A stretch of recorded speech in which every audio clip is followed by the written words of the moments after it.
Hey guys, we're here on day 26. Reminder from yesterday, you're going to be on your notes here that looks similar to this. We did this all the way down this front page first thing yesterday. So we're starting here with what's referred to as monopolistic competition when we get to that particular point. For your daily blog today, you are identifying some differences between these companies here.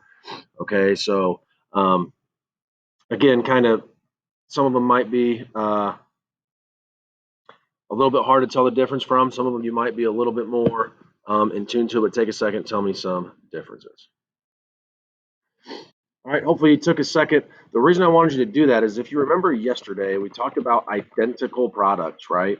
And we talked about the rarity of even these perfectly competitive markets that even on like Amazon, we think we're buying the same exact thing, but in actuality, they even distinguish themselves by like seller rating, right? So whether it's 96% or 88% or whatever, right? So even though these things are extremely identical, right, there are some small differences. Okay, so again, trying to identify those small.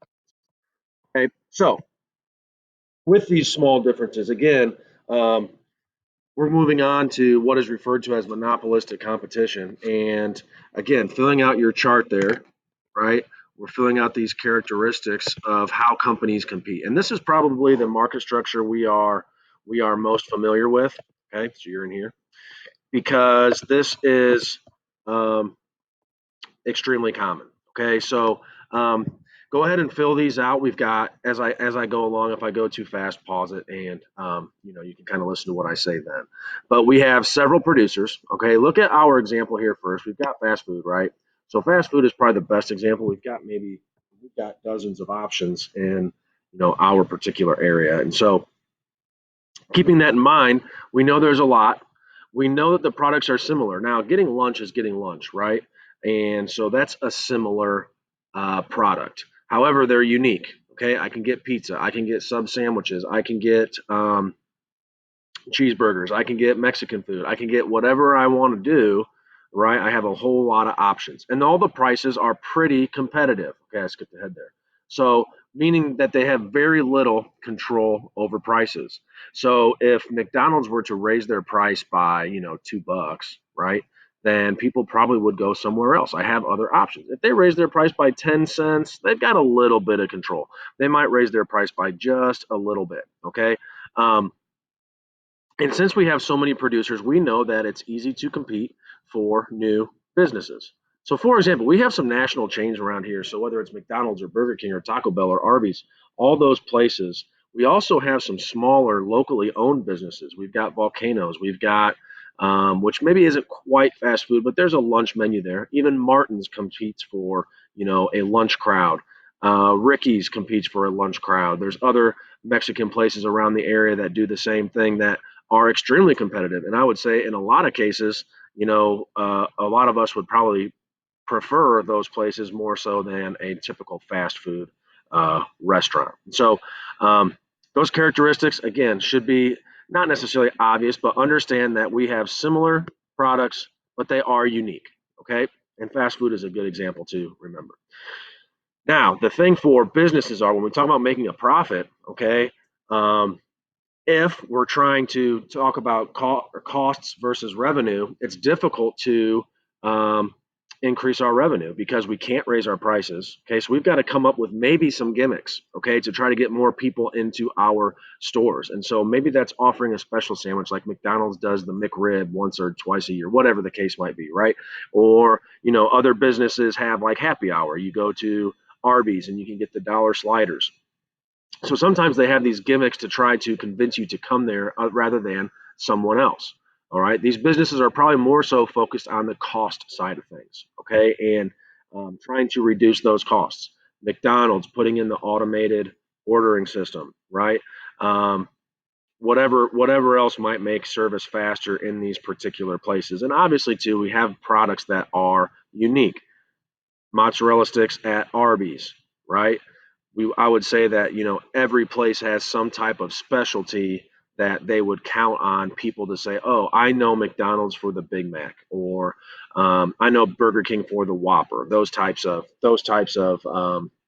brand identifiers. Okay, so it's good for us. We've got lots of options. Okay, and prices are competitive, so prices stay cheap. So it's good for us. We like these types of markets. As we kind of mentioned, the way these businesses compete is they have to do something besides use price. And obviously, sometimes they have stuff put on sale and they have 2 for $5 deals or whatever the case might be, right? But for the most part, they have to compete using different characteristics. Okay, so whether that's their design, again, for food would be like taste, right? What do they put into it? Whether or not it's speed with their service in the fast food industry. Obviously, fast food restaurants want to be near high traffic areas. There's a reason why we see fast food restaurants right off interstates, right? People don't want to travel 2 miles off of the interstate to get food, so they're right there off the interstate. If you've ever taken a long road trip on an interstate, you are familiar with that. And sometimes a status and image, that's probably more so like with clothing. Like clothing, people buy things just because they're expensive sometimes, right? Not always, but again, some people do behave that way. So they want people to think that they have that status to be able to purchase those things. All right, here's your second daily blog here. Okay. Um, what I want you can skip number one. Don't worry about number one. Sorry, I did not update that from a normal class period. Sorry.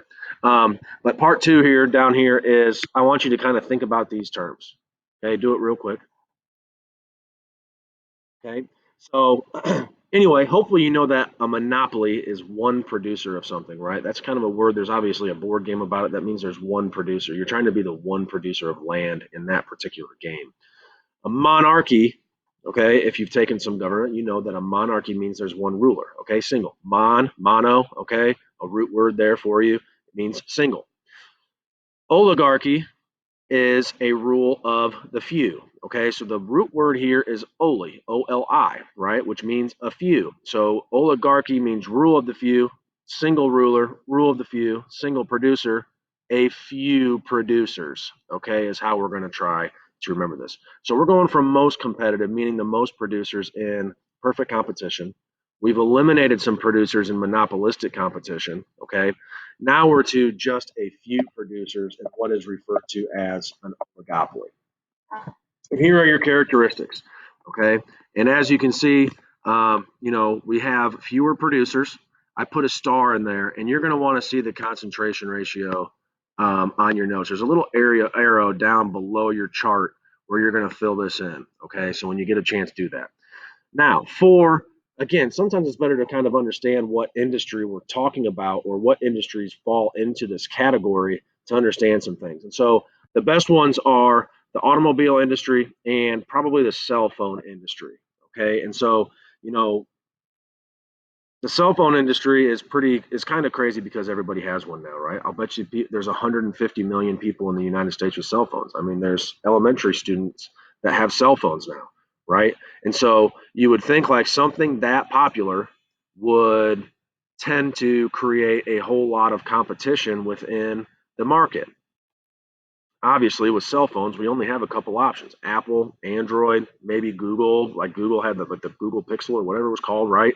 Even Google, a company that big, is having trouble competing in that industry, but those products are super similar. Okay, and again, a cell phone, an Android versus a iPhone, is extremely similar, but they have some slight differences. Okay, some people may not care about those differences. It doesn't mean that they're not different. Okay, so understand that they're not identical. All right. Now, the barriers to entry is also important. There's a reason why there's only a few producers. It's extremely difficult. It's expensive, right? So it's expensive to produce all these cell phones. On top of that, too, I got to know how to build it. Okay, it's difficult to build. Excuse my handwriting. That's okay. All righty. So it's expensive, difficult to build. And again, somebody's got to eventually trust me building their cell phone, right? And I got to build enough of them where it's going to be worth my while too. That'd be hard to do. Okay. There is some slight control over prices. We can't raise the price too much. They're not identical prices, right? Some people are going to be more willing to pay for iPhones or Androids or whatever their preference is. Um, but there is a small level of control. Okay, well, you can't change the price a ton because people can get a very similar product by paying a lower price. Okay, there's a small level of competition. We can sometimes see them take advantage of consumers. Okay, just because the smaller competition means there's less price competition, right? There's less pricing that companies are trying to take advantage of.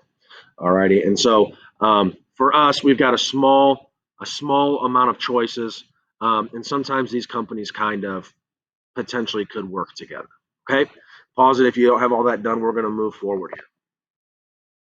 So the way that we use this concentration ratio, okay, is that we take the top four producers, all right, and we're going to see if they produce 60% of the total output in a market. All you've got to do is remember 60 and 4. Okay, so it's extremely simple, and we'll never try to trick you. So in this particular case, we've got two different companies. We've got a market for tennis shoes, right? I put tennis shoes up there. Uh-oh. All right, it won't let me write on there. So we've got a market for tennis shoes. Company A controls 30%, B controls 25, C 20, D 10. I put them in order for you to keep it simple. Okay, the test situation will be the same. We've also got a few companies that control a little bit more also. Add these four together. That's going to equal 85%. You can check my math if you want. If it's 85%, that's going to be considered an oligopoly. Okay.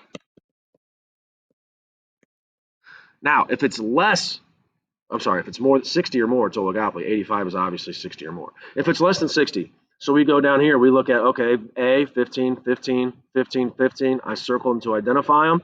We only need the top four. Now, these kind of tie. That's okay. We'll just take one of them. It's all the same. And 15 plus 15 plus 15 plus 10 is 55. That's going to be monopolistic competition. Okay. So a real simple concept. It's not super difficult to do. You just got to do it once and then you understand it. Okay.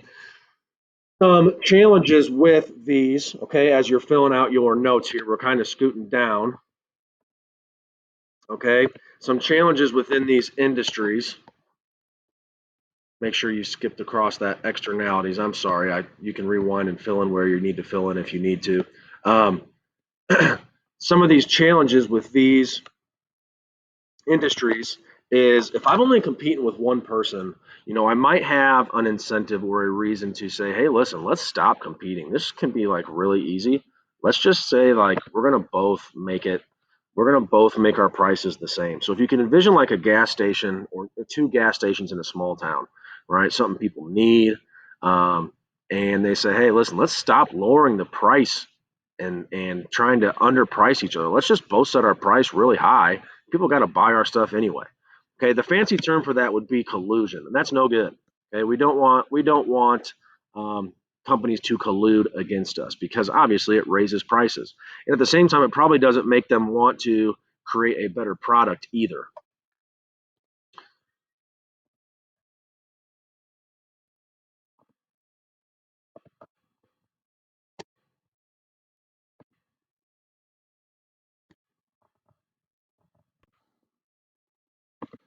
Okay, so that collusion, bad for us. They take advantage of us, and they make us pay higher prices. Okay, to finish things out here, a type of oligopoly that you may have heard of can be referred to as a cartel. And so these cartels, I mean, the most famous cartel is probably the Mexican drug cartel.